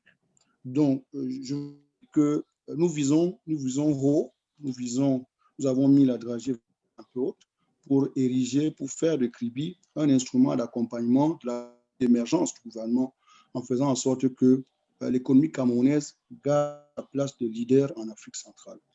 Maintenant, à côté de ces infrastructures de facilitation fiscalo-douanière, il y a également, je reviens aussi à la question que vous avez posée à M. Yanto, il y a également le souci dans le cadre de l'aménagement de Kribi en zone économique spéciale, le souci d'ériger des équipements à valeur ajoutée au plan technologique, au plan technique. Il n'est pas question de reproduire, n'est-ce pas, des modèles qui ne nous permettraient pas d'optimiser la productivité tant au niveau des entreprises que du port lui-même. Et on entend par là un nombre, n'est-ce pas, d'équipements d'aménagement qui permettent aux entreprises d'avoir plus de facilité, plus de productivité et plus de compétitivité. Voilà, je pense que de ce point de vue, évidemment, sans rentrer dans les détails d'ordre technique, Kribi a l'avantage d'être un port d'érection récente, un complexe industriel portuaire qui, en se positionnant, prend quand même l'avantage de mettre en place des équipements plus perfectionnés, hein, que ceux que l'on a érigés dans les ports de la côte ouest africaine il y a un certain nombre d'années, et de ce point de vue, avoir, n'est-ce pas, des gains de compétitivité, des gains d'attractivité. J'en veux pour preuve, n'est-ce pas, le fait que le port de Kribi, en lançant une étude prospective pour se positionner dans la côte ouest africaine, a effectivement intégré, n'est-ce pas, les facteurs qu'il fallait développer, sur lesquels il fallait, n'est-ce pas, insister pour être capable de capter une partie du trafic venant habituellement destiné à cette zone-là. Je ferai également un peu entorse à la modestie de M. Mama en disant que même si nous n'avons pas de liaison, une connectivité routière actuellement avec le Nigeria, je crois que dans le cas du transportement que l'on observe aujourd'hui au niveau du port, le Nigeria se montre très intéressé et participe au trafic du port de Kribi, ce qui démontre quand même un certain avantage que l'on a à passer par ce port-là.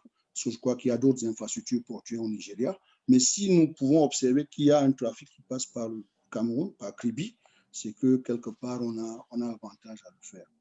Voilà ce que je peux dire à ce stade. Merci beaucoup, M. Bafakan, c'était très clair. Je vais rebondir, enfin, je vais essayer de synthétiser tout ça pour reposer une question à Patrice, parce que j'ai beaucoup de questions aussi qui tombent sur le fil en même temps. Patrice, vous êtes dans le Conseil international. Je vais poser une question à plusieurs tiroirs, et puis j'espère que ça ne va pas vous perdre. Mais la première, c'est quel conseil on donne pour accélérer et accroître l'efficacité industrielle au portuaire de Kribi avec tout ce qu'on a entendu aujourd'hui. Ça, c'est la première. La seconde, vous avez parlé tout à l'heure du cacao. Est-ce qu'il y a d'autres exemples? Parce que j'ai plusieurs questions sur ce secteur-là. Est-ce qu'on a des exemples aujourd'hui d'installations actuelles ou prévues dans les secteurs forestiers et agrobusiness à Kribi? Et si oui, quels ont été les incitatifs qui leur ont permis de s'installer? Et puis la troisième question, vous voyez, c'est un petit peu à tiroir, c'est je connais très bien le Cameroun parce que ma première mission qui a commencé en 1900 quelque chose, et je ne dirai pas les 2 derniers chiffres parce qu'autrement je vais trop vieillir, mais elle était à Douala. Et ce qui m'a toujours frappé au Cameroun, c'est la qualité du tissu entrepreneurial. vous êtes des entrepreneurs, vous êtes des marchands, des commerçants.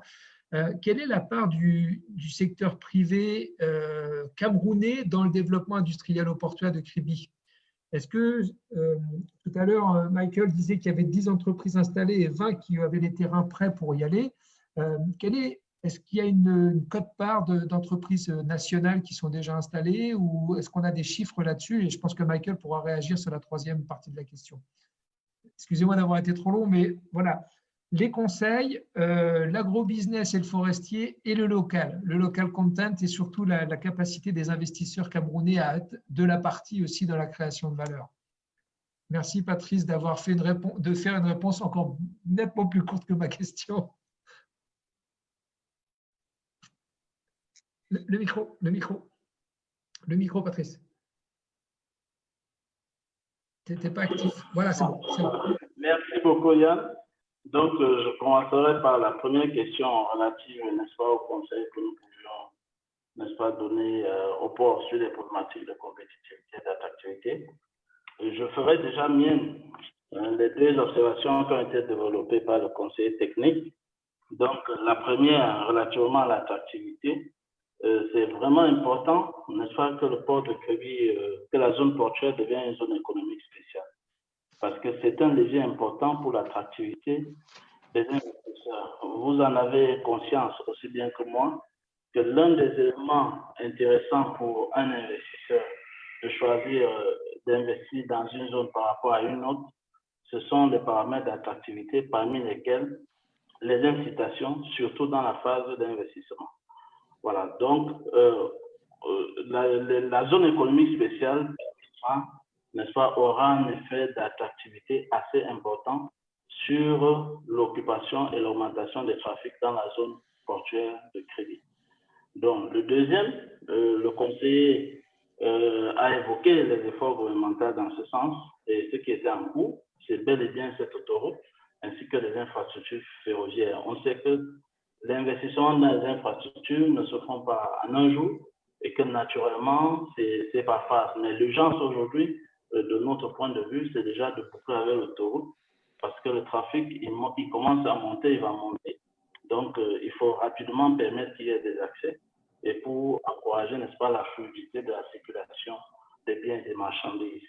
Donc, sur les aspects de compétitivité, autre chose que nous pouvons ajouter à titre de conseil, n'est-ce pas, au port de Kribi. Comme je l'ai dit, c'est une équipe jeune, très brillante, que pilote le directeur général et qui sont très performants.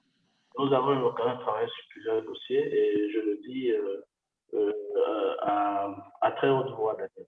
Donc, le délai d'enlèvement des conteneurs, c'est un levier sur lequel les équipes du port doivent travailler s'ils veulent, n'est-ce pas, davantage améliorer la compétitivité.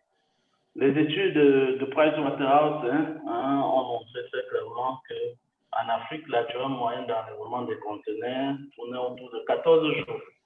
Donc, si le port de Kribi arrivait à relever le challenge d'enlever les conteneurs en 3-4 jours maximum, je pense que ça aura, n'est-ce pas, des répercussions assez positives, si c'était possible, sur leur performance. Donc, pareillement, il y a un besoin de compétitivité, n'est-ce pas, sur la logistique commerciale. La logistique commerciale, parce qu'il y a 4 leviers, 4 axes qui sont essentiels pour les opérateurs économiques. C'est le coût de déplacement, c'est les frais de manutention, ce sont les frais de dédouanement et de contrôle technique, ce sont les coûts de préparation des documents des lettres de crédit. Donc, si les équipes du port s'investissaient également, n'est-ce pas, à voir dans quelle mesure leur proposition de coûts devrait être assez compétitive, ça aura un impact direct sur la performance effective, n'est-ce pas, de l'activité en termes d'augmentation de trafic. Et enfin, c'est important parce que de mémoire sur l'Afrique, c'est des problématiques qui se sont souvent répétées, celles, n'est-ce pas, des exploitants de terminaux qui généralement encouragent les longs stockages pour se faire un peu plus d'argent. Cette pratique devrait être proscrite et surveillée parce que plus il y a de l'activité, moins il y a du stockage, plus ça sera performant. Plus rapide il y aura des enlèvements, plus ça sera performant pour le port et je pense aussi pour ces exploitants de terminaux. Donc, grossièrement, assez sommairement résumé, voilà les conseils que nous pouvons donner. Maintenant, aux investisseurs, peut-être je ne vais pas manquer de dire, hein, et ça c'est à la partie publique, c'est-à-dire aux représentants, à monsieur le conseiller technique et aux responsables du port, je ne vais pas manquer de dire que les investisseurs, parce que moi je conseille davantage les investisseurs dont souffraient, que de temps en temps je parle de leurs problèmes sur les problématiques d'attractivité. Donc je ne vais pas manquer de dire qu'il y a des attentes sur l'accélération, n'est-ce pas, de l'aménagement de la zone d'installation des industries. Parce qu'aujourd'hui, une bonne partie se fait parfois sur préfinancement des travaux. Et donc ça, c'est un problème qui peut justifier certaines pesanteurs, mais que nous pensons, même si après le port ne soit prend sur eux, de voir la déductibilité, n'est-ce pas, des préfinancements qui ont été faits dans le cadre de l'aménagement de la zone. Des solutions existent, je sais qu'ils y travaillent, mais au moins c'est important que les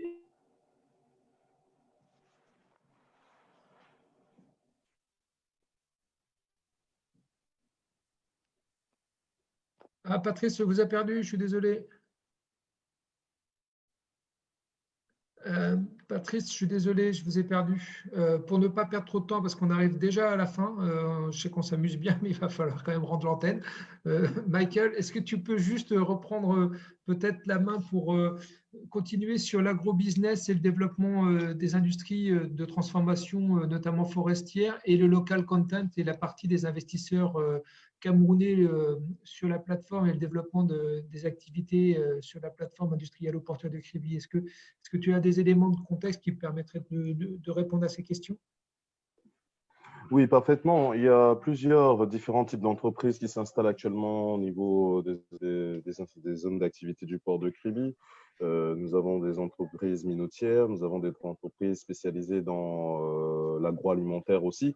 Je ne vais pas citer tous les noms, mais pour dire que les potentialités d'implantation sont vraiment différentes et tout est apporté.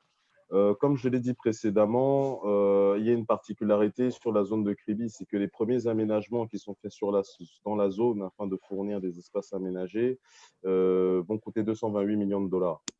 Donc, il faut d'abord que le cadre réglementaire, tel qu'a expliqué M. Bafakan dans les cadres des travaux qui sont réalisés par l'État, puisse permettre justement l'accompagnement du port autonome de Kribi et la viabilisation de ce projet sur le long terme. C'est pour ça que nous avons mis en place certaines incitations. Déjà, la possibilité pour les opérateurs, je pense que c'est ça que était en train d'expliquer Patrice, la possibilité pour les opérateurs de pouvoir eux-mêmes participer au préfinancement dans le cadre de ce qu'on appelle un protocole d'accord de préfinancement des investissements. Donc, ça nous permet avec les privés de pouvoir voir sur la superficie qu'ils souhaitent faire comment réaliser leur investissement, sachant que le port de Kribi participe justement avec eux pour cette solution-là. Aussi, nous avons aussi accordé pour la plupart des opérateurs des délais entre le moment où ils démarrent leur investissement et la date d'effet de démarrage de la facturation et de prise d'effet de la liquidation des redevances. Ça aussi, c'est très important parce qu'entre le temps où on commence à mettre en place un projet, il commence à être effectif du le coût du foncier, dans lequel il faut laisser un certain délai aux investisseurs afin de pouvoir répondre à leurs besoins. Donc, tout cela a été pris en compte. Et enfin, ce que j'ai envie de dire, c'est par rapport à ce qu'a dit M. Bafakan et qui est très important de comprendre par rapport à la zone économique de Kribi, sa zone d'activité, c'est qu'il y a 15 services maritimes qui sont déjà présents, plus de 15 services maritimes, et surtout une très importante qui est la ligne ASAF, qui relie directement 3 zones économiques chinoises qui sont Qingdao, Shanghai et Ningbo, directement au Cameroun et directement à Kribi. Ça aussi, c'est très important parce que, vous l'avez dit, Yann, la Chine, c'est notre premier client et notre premier fournisseur au niveau du Cameroun. Donc, que ce soit sur du produit semi-fini, que ce soit sur de l'intrant de production, etc. Donc, pour les industriels, être raccordé directement, être proche de la Chine est encore plus important. Et c'est un peu le point qui est important. C'est pour ça que, notamment dans le cadre du développement des entreprises chinoises, de la stratégie de la République populaire de Chine, dans le cadre de la route de la soie, Kribi est vraiment important. Il garde un œil dessus, notamment en termes de projets industriels et de projets logistiques, parce qu'il souhaite vraiment utiliser ce port comme voie de sortie. Si tu me permets, Yann, parce que malheureusement, je ne sais pas si on aura le temps de répondre à toutes les questions, mais j'ai vu 2 questions très pertinentes dans le fil. Je réponds très brièvement. Déjà, on l'a évoqué, la particularité avec le Nigeria. M. Bafakan a commencé à le dire. Aujourd'hui, l'un des premiers fournisseurs du Nigeria, c'est le port de Kribi, par le biais du transbordement de marchandises. Parce qu'aujourd'hui, il y a beaucoup de congestion sur les ports nigériens. Il y a effectivement un projet de grand port au Nigeria, parce que j'ai vu qu'on l'a évoqué. Mais ce qu'il faut bien comprendre, c'est que même le projet de grand port, il est là, mais il y a quand même une problématique aussi de connectivité pour le Nigeria. Le marché est tellement grand que malgré l'arrivée de ce grand port, il aura besoin des ports, entre guillemets, autres que les ports nigériens pour se développer. Donc, Kribi arrive à point nommé. Et justement, tellement nous avons de demandes en termes de transbordement pour les ports nigériens actuellement que bientôt, nous pourrons même manquer d'espace dans le cadre de la phase 1, juste à cause du trafic nigérien. Donc, c'est pour dire le potentiel déjà qu'a cette économie. Et je suis d'accord avec l'ensemble des participants qui ont levé la question. Le fait de relier le marché camerounais au marché nigérian est quelque chose de très important dans le cadre du développement de nos produits, à nous les Camerounais, vers ces ports nigériens. Il y a aussi une dernière question qui a été posée, je réponds aussi très brièvement. C'était dans le cas donc de la complémentarité entre le port de Limbé, le port de Douala et le port de Kribi, parce qu'il était question de savoir par rapport à Limbé, est-ce qu'on aurait dû commencer par Limbé ou autre. Là, c'est une problématique de stratégie globale qu'il faut bien comprendre. Comme je l'ai dit au départ, le projet port de Kribi était avant tout pour le développement des produits minéraliers du sud, de l'est du Cameroun et surtout permettre à ce port de prendre l'ensemble du cadre de développement de ces produits minéraliers pour le Nord Congo, la RCA, le Gabon et la Guinée équatoriale. D'accord ? Pour le port de Limbé, nous sommes sur un trafic un peu plus niche, notamment tout ce qui va être fruits, légumes et frais. On peut avoir une sorte de spécialisation dans ce sens. Pour le port de Douala, il y a déjà un trafic captif qui est là, dû au développement, c'est le premier poumon économique du Cameroun. Donc, croyez-moi qu'au niveau de la spécialisation, ce n'est pas antinomique d'avoir le port de Kribi, le port de Douala et peut-être plus tard le port de Limbé. Il faudra jusqu'au niveau logistique, les professionnels du métier dont je fasse partie conseillent bien les décideurs camerounais pour leur dire quelles sont les orientations à prendre dans le cadre de l'harmonisation du passage des marchandises pour les différents ports. Mais il faut bien comprendre la nature même des ports, quels sont leurs core business et comment est-ce qu'ils se développent. Et Kribi, dans ce sens, exactement dans le cadre de ce qui a été prévu par le biais de ces espaces avec un très gros développement qui est mis en cause aujourd'hui. Parce qu'il faut bien comprendre que Kribi, aujourd'hui, c'est plus de, si on parle juste du conteneur, c'est plus de 430 000 équivalents 20 pieds qui ont été traités. 430 000 équivalents 20 pieds qui ont été traités. Donc, c'est vraiment très important de voir la montée en puissance de cette infrastructure portuaire et de voir comment progressivement nous arrivons sur un marché qui peut nous apporter des externalités positives, prendre du trafic sur le port de Lomé, qui est un port d'éclatement pour Douala, prendre du trafic sur Pointe-Noire, prendre du trafic sur tous ces autres ports pour réussir à les intégrer à Kribi et réussir à penser à toutes les prestations à valeur ajoutée que nous pouvons faire sur l'ensemble de ces trafics. Je te remercie, Yann. J'espère que je n'ai pas été trop long.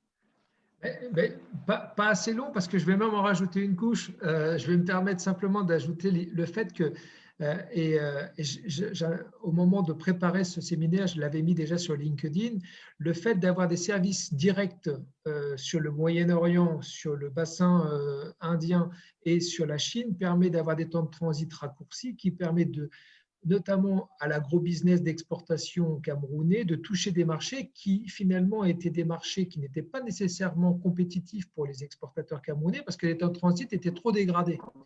Aujourd'hui, on voit à travers des services, tu as cité une compagnie, il y en a d'autres aussi qui desservent aujourd'hui avec des temps de transit d'une semaine de moins que ce qu'on avait avant l'ouverture des services de Kribi et qui permettent effectivement de créer ex nihilo des marchés d'exportation au service notamment des intérêts camerounais vers des marchés très éloignés, la Chine en étant un exemple, mais c'est simplement la qualité et la fiabilité des services offerts qui permet de créer des nouvelles chaînes de valeur.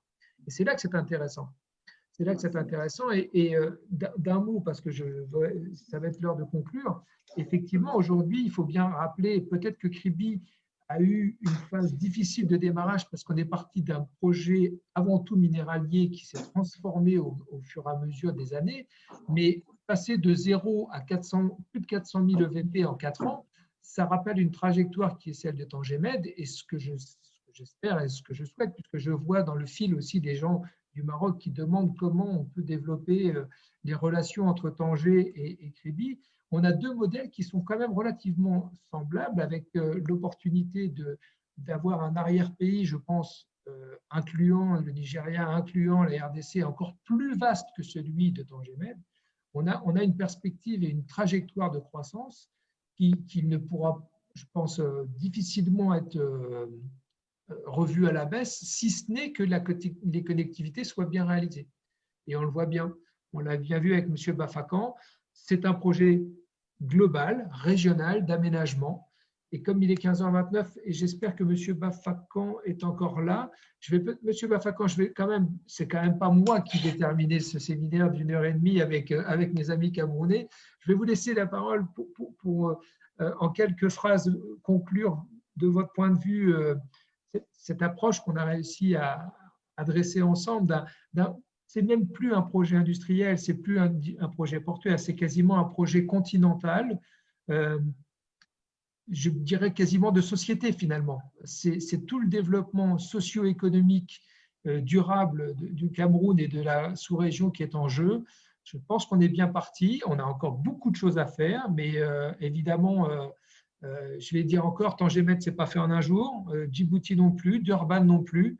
Je pense qu'aujourd'hui, Kribi est très, très bien parti et je vais vous laisser peut-être conclure en faisant un petit détour après vers Michael s'il a encore un petit mot à dire, parce qu'il est 15h30 et il faut qu'on soit à l'heure. Monsieur Bafakan, vous avez la parole pour conclure. Merci, je voudrais particulièrement vous remercier pour l'opportunité que vous donnez aux autorités portuaires du port de Kribi et au gouvernement camerounais de présenter un peu à Mondio Vision cette infrastructure. Comme vous l'avez dit, effectivement, il ne faut surtout pas concevoir ce port, cette infrastructure, comme étant seulement tournée vers le Cameroun ou des destinations traditionnelles du port de Douala. La zone d'influence du port s'étale bien au-delà. Tout à l'heure, on a bien pris en compte le développement de Michael Mama. Je voudrais dire deux choses à votre suite. La première, le port a commencé ses activités le 2 mars 2018.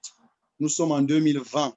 Je crois qu'il est encore assez prématuré de tirer des bilans assez pessimistes sur le développement de ce port qui n'est rendu à ce stade-ci qu'aux prémices vraiment de sa vitesse de démarrage. Je pense que le port est lancé officiellement. Naturellement, il suscite déjà un attrait.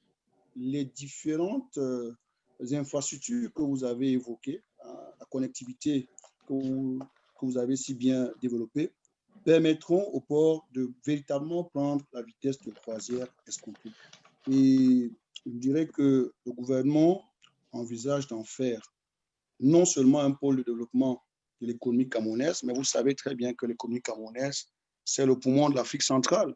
Et donc, de ce point de vue, vous l'avez dit, c'est faire donner un peu du change à la zone de libre-échange continentale que M. Yanto a essayé de présenter et permettre donc quelque part d'envisager, d'amorcer la transformation industrielle de l'Afrique, du Cameroun et, n'est-ce pas, de tous les pays qui sont impactés par cet important projet.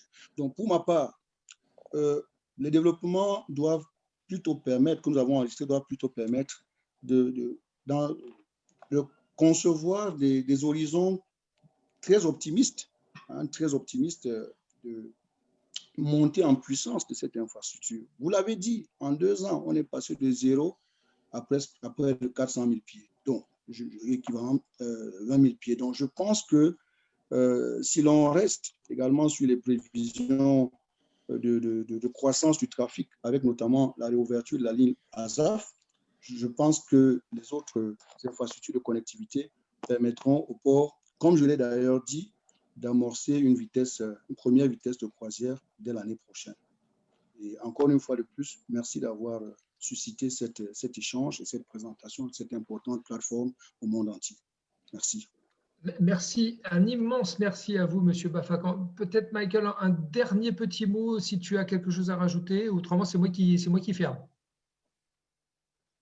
Oui, je te remercie. Je vais quand même dire un petit mot quand même, parce que le but aussi de cette opération, et je te remercie encore de nous avoir aidé à participer, c'était de pouvoir quand même donner des informations justes aussi à l'ensemble des professionnels du métier ou toute personne intéressée par le développement du port. Donc, je reviendrai quand même sur certaines choses, c'est-à-dire qu'aujourd'hui, à date, le port, c'est près de 25 millions de tonnes de marchandises quand même qui sont passées à date au port de Kribi depuis le démarrage de son exploitation de mars 2018, tel qu'elle a dit M. Bafakan. Nous approchons les 1000 escales navires quand même déjà au port de Kribi en 2 ans, un peu plus de 2 ans. Donc, c'est pour dire ce que nous avons déjà fait à date, c'est-à-dire nous partons de rien. C'est un port, j'aime bien cette expression qui est souvent dite par certains de mes aînés. On a construit un port en brousse et nous essayons de développer toute une économie et tout un marché autour. C'est quand même pas évident, ça coûte de l'argent, il faut le rentabiliser. Et vraiment, au niveau du port autonome de Kribi, on est très fiers de ce que nous avons réalisé jusqu'à présent. Et nous sommes très heureux d'avoir le retour de l'ensemble des clients et partenaires qui nous ont fait confiance jusqu'à présent, qui sont très satisfaits de nos services. Dans ce sens-là, effectivement, Rome ne s'est pas faite en un jour, le port de Kribi non plus. Nous continuons de travailler. Nous ne sommes pas totalement maîtres en tant qu'autorité portuaire des développements économiques futurs, mais nous sommes profondément actifs et profondément passionnés par ce qu'on fait et profondément proches de l'ensemble des partenaires gouvernementaux comme l'est M. Bafakan pour essayer d'apporter notre expertise. Et nous sommes très heureux qu'ils soient à l'écoute de nos besoins pour nous permettre de continuer de mettre en place notre stratégie, notre vision qui contribue déjà au développement économique du Cameroun et de la sous-région. Enfin, je dirais, le port de Kribi, effectivement, il n'est pas que pour le Cameroun. Notre zone d'influence est tellement grande, tellement large. Elle va jusqu'à RD Congo. Demain, on pourra même peut-être penser aux pays du Grand Lac. Nous voyons déjà la zone d'Afrique centrale, le Nigeria qui est à côté de nous, qui est le premier marché africain, et forcément, le développement de l'Afrique centrale passera par le marché nigérian. Ça, c'est une évidence importante. Donc, vraiment, tous ces axes sont pris en compte. Nous ferons le bilan dans quelques années. Nous sommes très contents du démarrage qui a été réalisé, du support que nous avons. Nous continuons de faire les efforts et surtout, nous continuerons d'être proches de l'ensemble des participants et des suiveurs du port autonome de Kribi pour continuer de leur donner des informations pertinentes, efficaces et surtout correctes par rapport à ce que nous sommes en train de faire ici à Kribi. Je te remercie Yann, je remercie Conférence, je remercie M. Bafakan et tout le monde. Merci beaucoup. Michael, Patrice, hélas, que nous avons perdu. Monsieur Bafakan, je voudrais vous adresser véritablement mes remerciements les plus chaleureux et de confrères camerounais, parce que je me sens quand même presque camerounais. La dernière fois que je suis allé à Kribi, j'ai quand même dormi dans un manguier centenaire, donc autant vous dire que j'en suis plutôt fier. C'est un immense plaisir, vraiment. J'espère que le plaisir a été partagé par tous les participants. On a eu beaucoup de questions, on n'a pas pu répondre à tous, évidemment, en 90 minutes. Je remercie Digital Africa Live. Je remercie évidemment e-conférence pour cette opportunité qui nous a été donnée. Et je vous donne rendez-vous à toutes et à tous à Kribi la prochaine fois pour célébrer, je vous rappelle, 25 millions de tonnes, plus de 400 000 EVP, plus de 1000 escales en moins de 3 ans. J'ai rarement vu une progression comme celle-là en Afrique, je peux vous assurer. Donc, je pense que la prochaine fois, on fêtera tout ça ensemble physiquement vraiment dans un des plus beaux ports d'Afrique qui est Kribi. En vous remerciant toutes et tous, et vous retrouverez l'intégralité de ces échanges sur YouTube grâce aux organisateurs. Merci encore à toutes et à tous. Une excellente fin de journée à vous et à très bientôt. Merci. Merci, au revoir. Merci. Merci, au revoir. Merci, M. Bafakan.